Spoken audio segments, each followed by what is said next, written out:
Hello and welcome back to Pictorial on Relay FM. I'm Quinn Rose, and I didn't go to art school, but I still love to learn about art. And I'm Betty. I also didn't go to art school, but I also love to learn about art. And as we always say, we are not experts. Today I'm going to be talking about experts, but I want to restate that I am not one. I'm so excited to learn what that means. Yeah. So there was this news story I read about a month ago that I'm not going to talk about yet because I want to set the stage. But it kind of inspired this episode, and it has to do with art authentication. But I do want to start with something that I'm not sure if I've brought up on Pictorial. I feel like I must have, but there's so many episodes that everything just blurs together. So I'm hoping I haven't talked about this already. But have I ever told you about the Massacre of the Innocents painting at the AGO? I don't think so. This does not sound familiar to me. Okay, that's good. Cool. So it's a story I tell a lot at the AGO because it's one of the most famous paintings there. On almost every highlights tour, I take people there. So I've said this story a million times. I just don't remember who I've said this to and who I haven't. But I'll give a quick synopsis, and this has to do with art authentication, basically. But if you go into the show notes and click on the link, that is the painting. But really, the subject of the painting is not that important. But I'll just give a quick description. So it's a painting called The Massacre of the Innocents by the Flemish artist Peter Rubens, and it's a biblical scene of which basically depicts the title. So it's the Massacre of Innocent Children by the soldiers of King Herod that takes place in the Gospel of Matthew of the Christian Bible. It's a scene that's painted by other artists as well, and it's just a well-known scene from the Bible that a lot of people would have been familiar with in Europe at the time and including now. But anyway, so this painting was painted by Rubens in 1612, and it's one of his earlier works. He later painted a second version of this painting, towards the end of his life.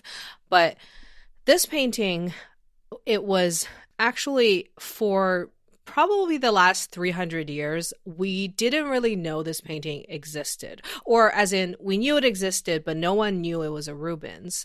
So until 2001, this painting was attributed to one of Rubens's assistants, and someone who was not very well known at all. And Rubens, who's really famous, had an entire collection of his other works, which were worth millions of dollars, and this painting was worth very little. And what happened, we think, was sometime around the end of the 17th century, the painting got into this collection in Vienna, Austria, called the Liechtenstein collection. And whoever was cataloging the painting misattributed it or didn't write down who painted it.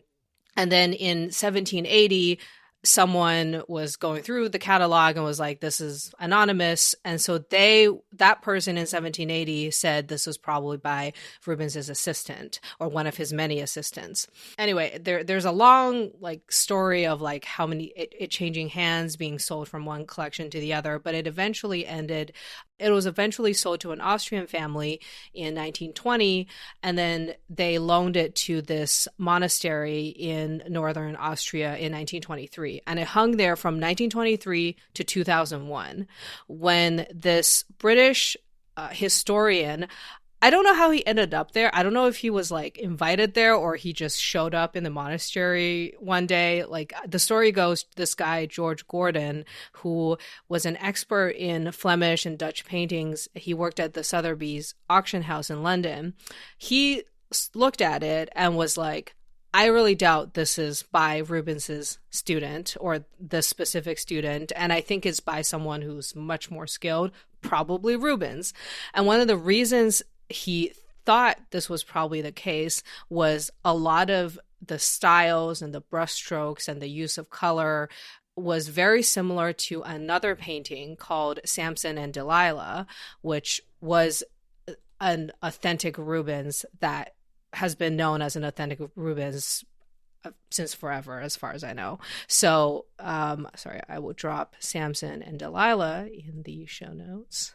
And says you, Quinn, the our other art expert, if you saw these two paintings together, would you think they possibly could have been painted by the same person? I mean, I guess so. They definitely fall within the same style. And there's also like very similar theming and like posing of the way people look in the paintings themselves. I know that like those elements are not unique to the Rubens umbrella. Like obviously this is these like sort of like people draping over each other in biblical scenes was kind of what people were doing at the time. So there is that. And so I'm looking in terms of like colors used, I definitely can also, even though one seems significantly brighter than the other, there are like a lot of similar colors between the two of them as well.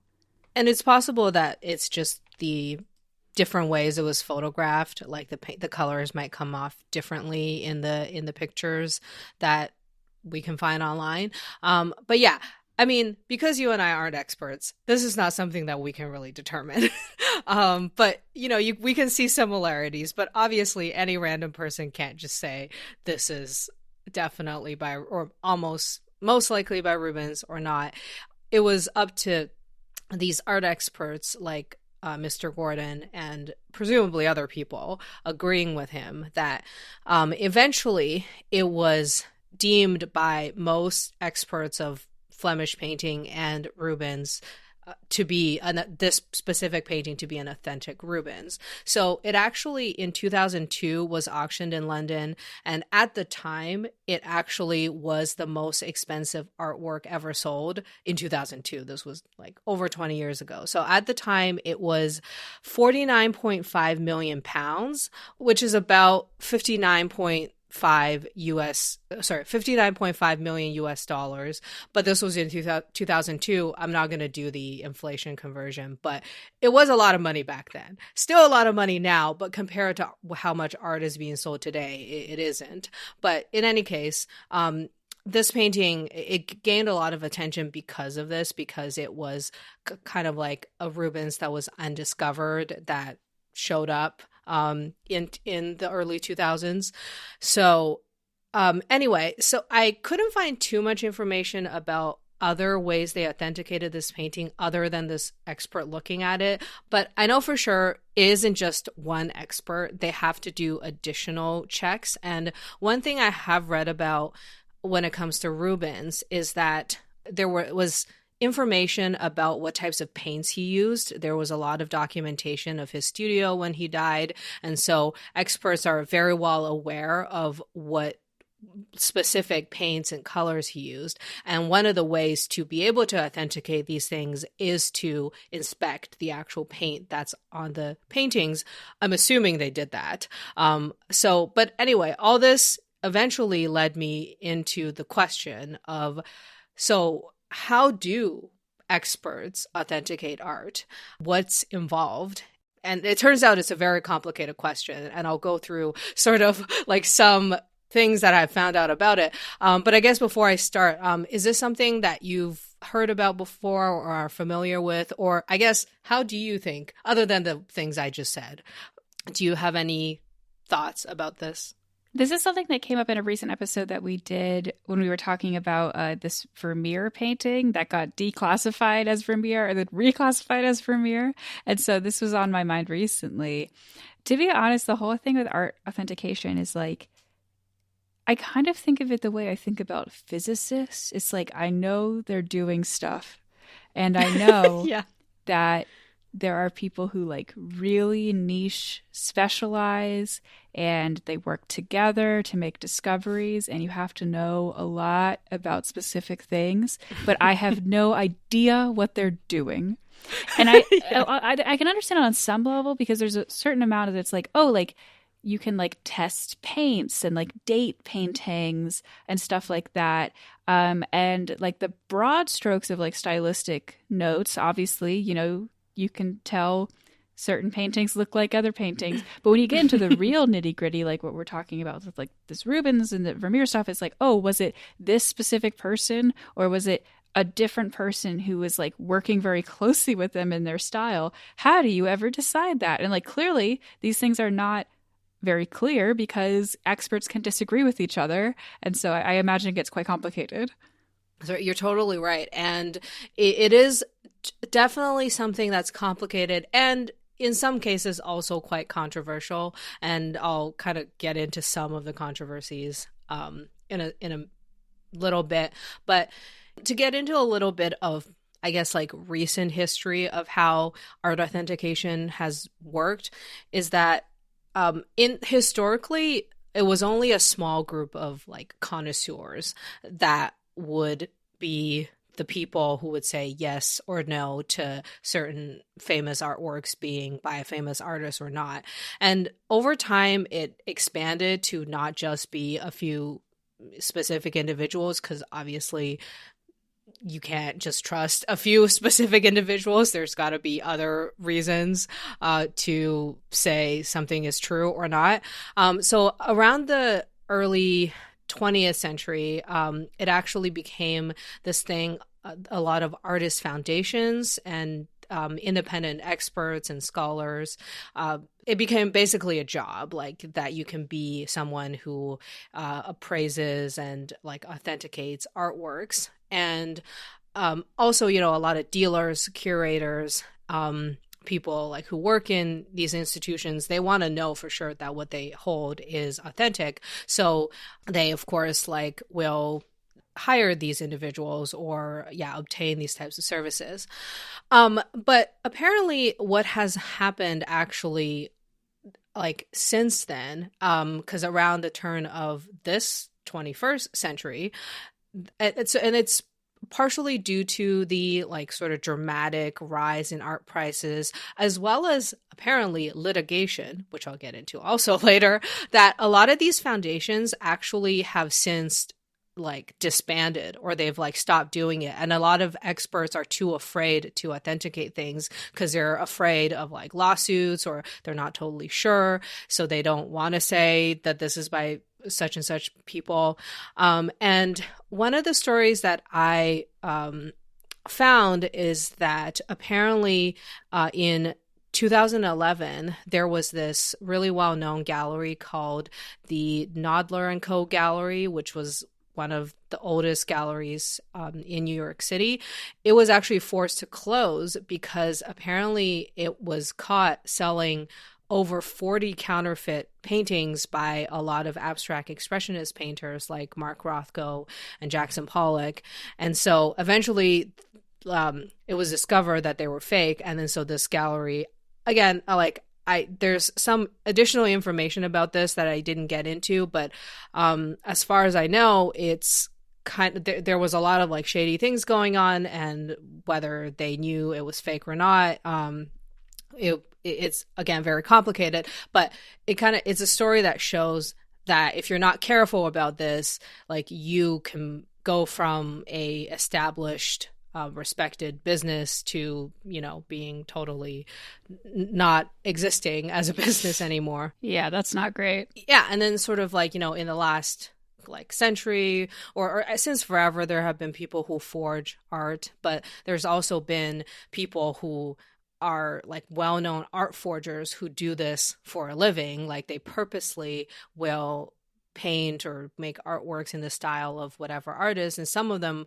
have actually gotten really good at it. That there have also been like not just this gallery, but like even places like MoMA, like very supposedly respectable places, they've, you know, been caught also taking pieces that are fakes. And again, like sometimes it might be the best intentions. Like they obviously don't want to have fakes in their collection, but some people are just so good at being deceitful. I'm sorry, this entire conversation really reminds me of Animal Crossing, because as we discussed at this point almost 3 years ago, you could buy paintings in Animal Crossing, but some of them are fake, which is so funny. The fact that there is art fraud in the video game. Exactly. Like art fraud is such a thing that even in a game that just involves selling of paintings as a one small part of the game, it also involves selling of fake paintings. It's so funny. But what's funny in Animal Crossing, or at least for me, is I liked getting some of the fakes, and I in fact sometimes wanted to get those just so I can have like the different versions of them. It's almost like finding an Easter egg or like a shiny Pokemon or something. Yeah. You get this special weird Starry Night. Yeah, exactly. But yeah, but in real art galleries in the world, apparently they don't like to buy the fakes. And so I found a few different articles from like a bunch of different establishments or associations, but a lot of them in essence say that there's actually three central tenets of art authentication. So this is a list from the College Art Association, but some other associations have a similar list. But basically, the three tenets are art historical documentation, which is exactly as it sounds, like looking into the documents and provenance basically of an artwork to look at its history of ownership and kind of use this background information as a way to support evidence that this comes from a place that is legit. Obviously, this is one of those things where there's usually not enough information because you need good record keeping, and people aren't really good at that.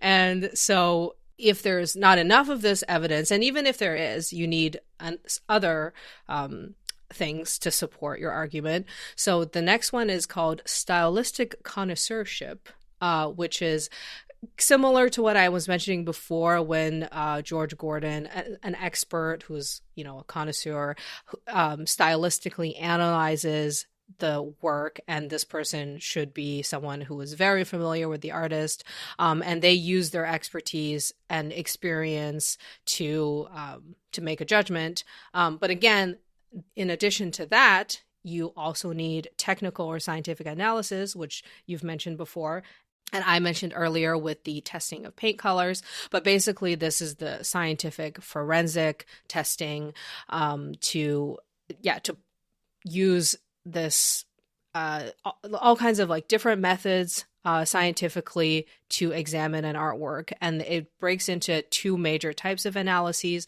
One is invasive, one is uninvasive, and I'll give some examples about these in a little bit. But essentially, all three of these categories, or the best practice is that all three of these categories should confirm the artwork is authentic before it's determined that it actually is. So if like one of these fails, then it all fails. From what I've gathered, that is the consensus, that it can't just be like the expert saying, yes, this is by so-and-so, or no, it isn't. It can't just be like, if it's just the scientific thing that is supporting it, that's also not okay. And I guess the historical documentation is the one thing where if there's just like nothing, like probably it also isn't okay. But I guess, then it's just, it depends on who you believe. But that's kind of the general areas of what is considered like overall what art experts use to authenticate works. So do you want to hear about some specific examples? Yeah, I would love to see how these things actually come into practice.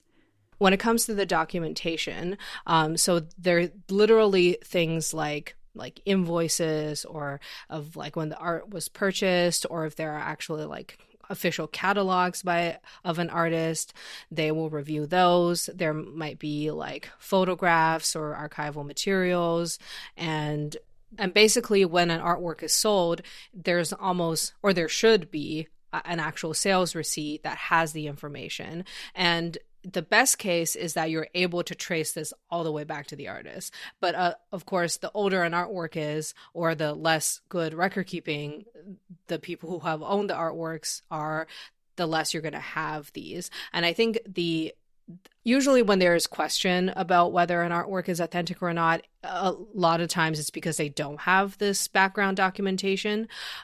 So they have to rely on other ways to figure out if it's actually by a certain artist. When it comes to the technical analysis, what the experts usually start with is the non-invasive examination of the work.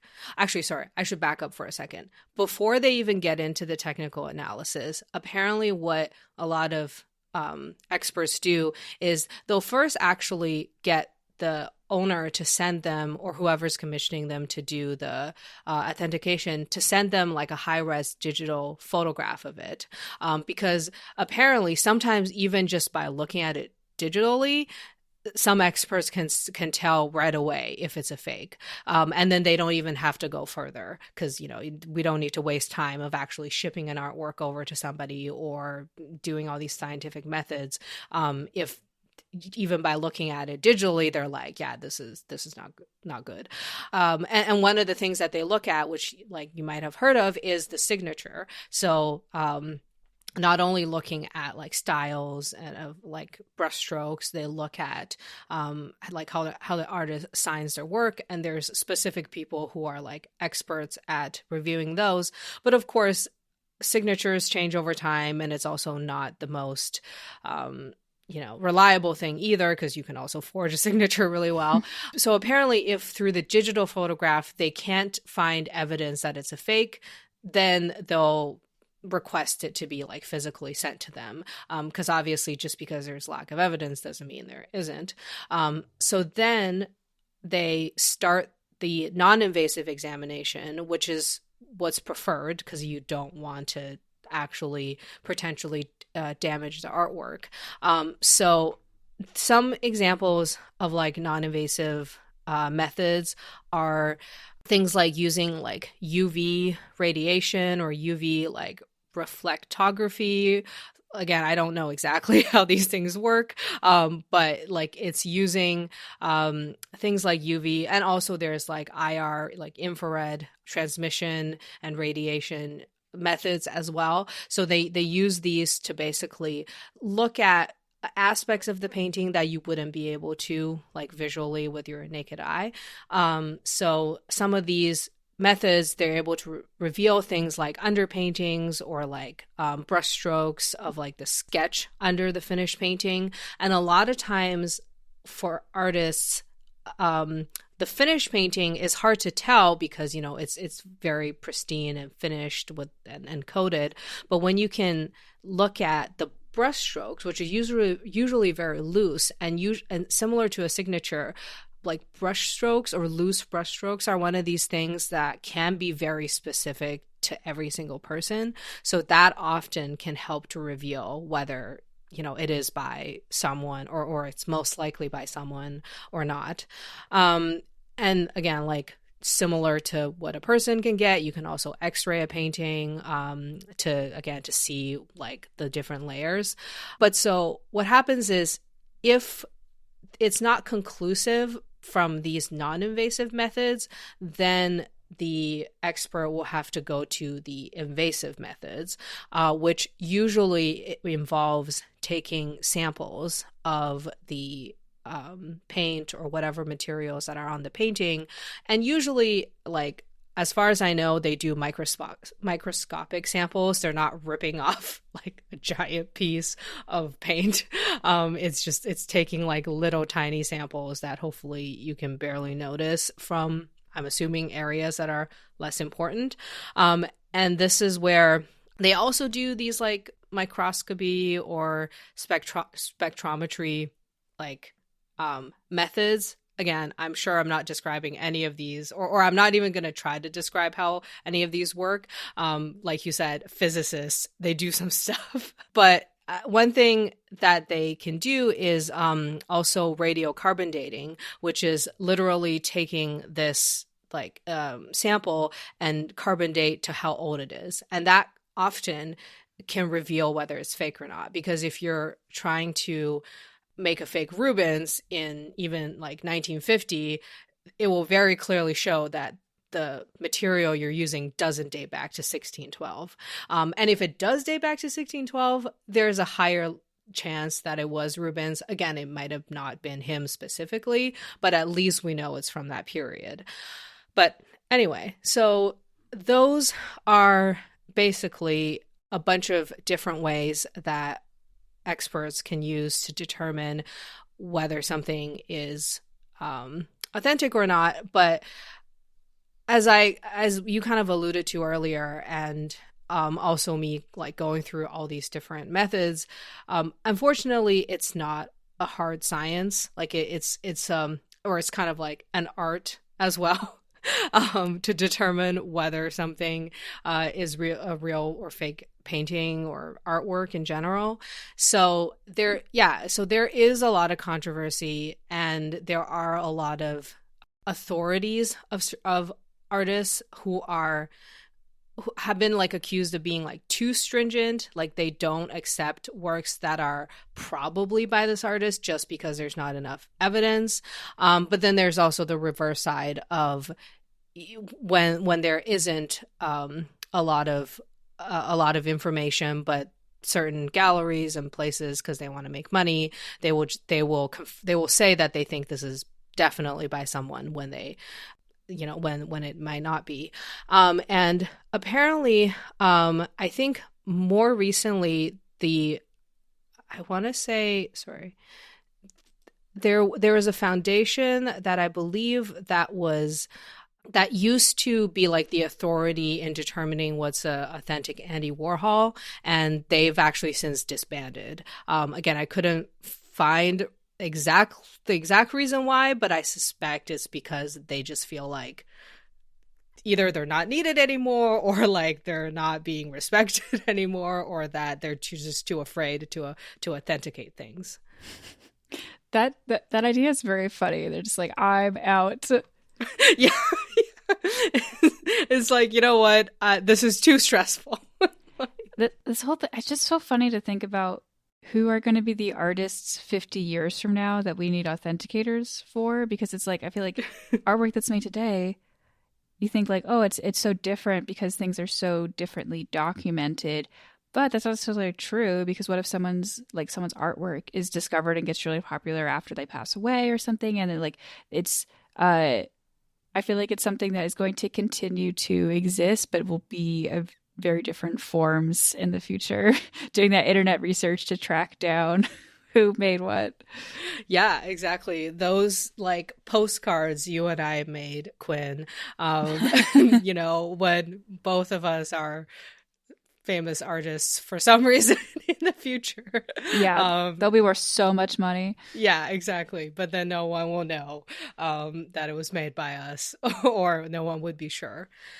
The wild story that I alluded to earlier is actually kind of funny, or is actually kind of ironic, because so the story I learned about, basically this artist a few years ago got sued because he had to, people wouldn't believe that he didn't paint a specific painting.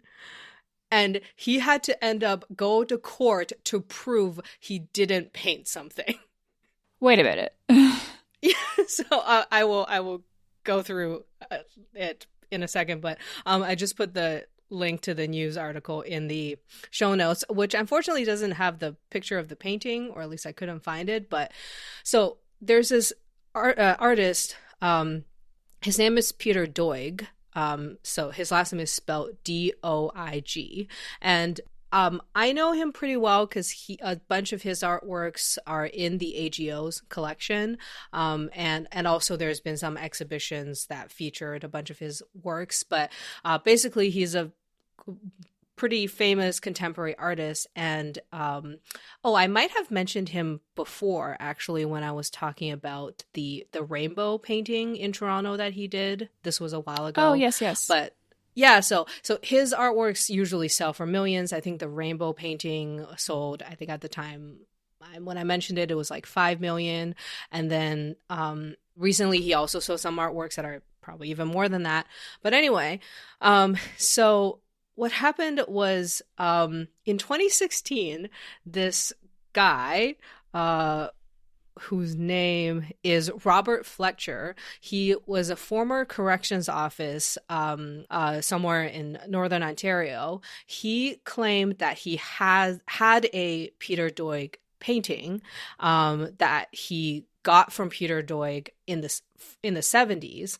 And then so in about just like over 10 years ago, he tried to sell it to a gallery in Chicago called the Bartlow Gallery.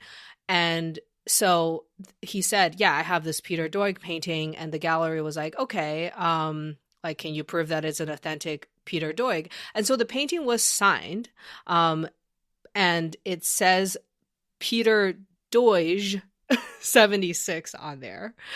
So there seems to be an extra E at the end. But anyway, the gallery apparently was like, okay, that's good enough. But then Peter Doig was like, I didn't paint this. And then Robert Fletcher said, no, but I met you in the 70s. And he said, you were serving a sentence for LSD possession at the correctional center I worked at near Lakehead University in Ontario. And we met then, and I was your parole officer, and you gave me this painting. And Peter Doig was like, what are you talking about? I have never been to Lakehead University. I have never been incarcerated, and I've never possessed LSD. What is going on? That's so many things. Yeah.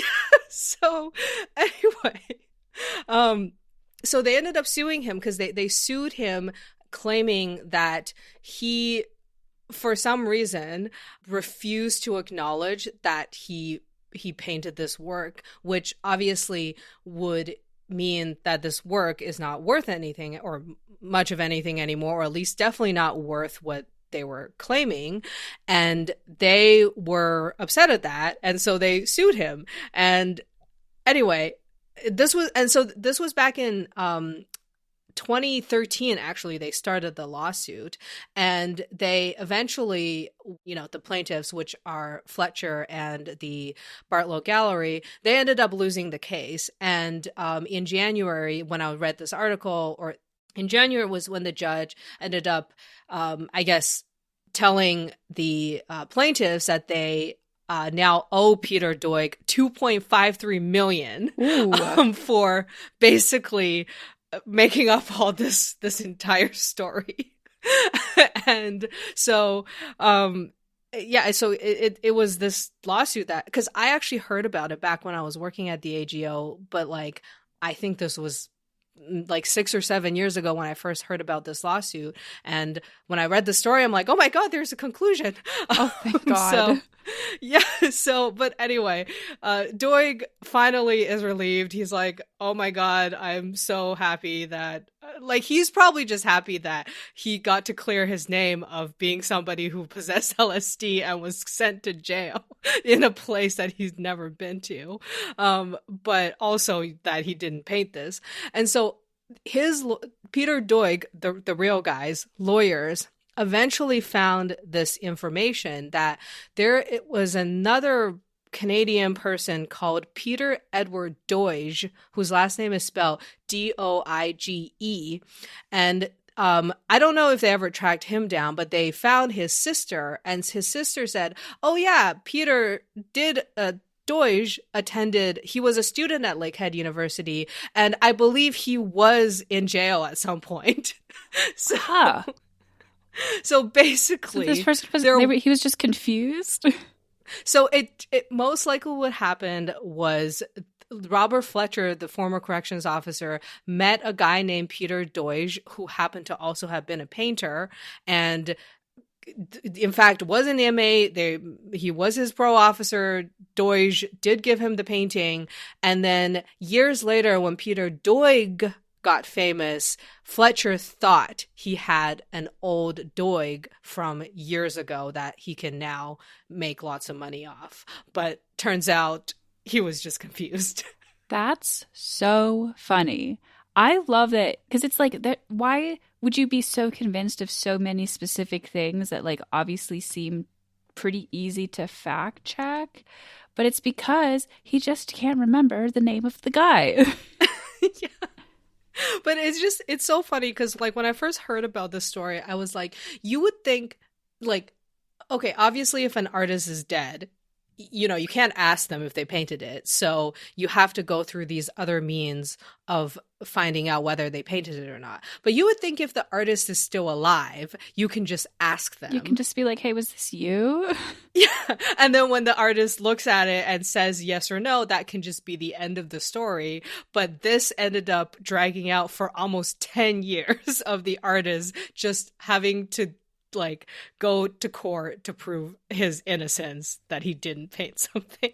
Do you think that the person was just embarrassed and couldn't admit that they made a mistake?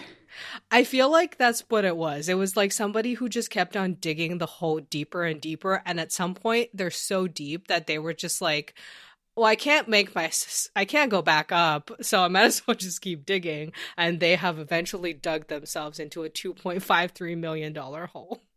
Plus whatever it cost them in legal fees. I feel better about the mistakes I've made in my life, honestly. Yeah. Yeah, exactly. If you ever make like a huge mistake, just think about this person and realize that unless you did something worse than this, which is pretty hard, that you're probably okay. I'm doing great, I think. Yeah. So anyway, yeah, that was basically an overview of how art authentication works that ends on a note of how art authentication doesn't work. That is so beautiful. Thank you for running through all of that. Oh, no problem. Yeah, it was a lot of fun. And again, you know, I'm not an expert, so there's obviously a lot more to art authentication than the surface that I barely scratched. But I think it was just interesting to find out that it's really not just one thing. It's so many different things and so much evidence supporting each other that it makes me feel better in a way that a lot of institutions do take this seriously and do, like, you know, regard that all three of these tenets and make sure that there's abundant information. That I think there's probably still a lot of fakes out there, but at least people are trying to make sure that there are less of them. Yeah, the Lord's work, truly. Yeah. Well, everyone out there can be assured that they are listening to 100% authentic Pictorial. Someday people are going to have to authenticate all these audio episodes when the AI starts imitating us. Oh, so, oh. Yeah. All right. That's another story. In the meantime, if you'd like to see our show notes, those are at relay.fm/pictorial. And we are also on Twitter or Instagram at PictorialPod. I'm at Instagram at QuinstaRose. And I'm on Twitter and Instagram as Articulations_V.